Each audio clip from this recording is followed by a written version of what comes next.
I hear you. And one side of me is in 100% agreement, and the other side is saying, but they're still building prisons. I agree with you. I agree with you.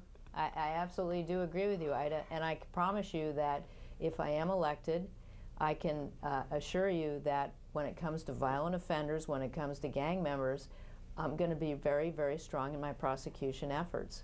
But I can also promise you that there is a place for diverting other individuals out of the criminal justice system. And I can also promise you that we will be sure that we are very careful and in our filing decisions. There are prosecutors, here's an example, there are prosecutors in the world, I'm not pointing my finger at anybody, who will file absolutely every charge they possibly can and then have somebody plead out to one count. So you walk into court, you've been charged with 20 offenses, your option is you can plead to one and get out from under that mess. What are you going to do? You're going to choose that alternative. Right. Then there are prosecutors who charge offenses based upon what happened and what they can prove. And the offer that they make to resolve the case is consistent with the criminal conduct that is reflected in the investigation.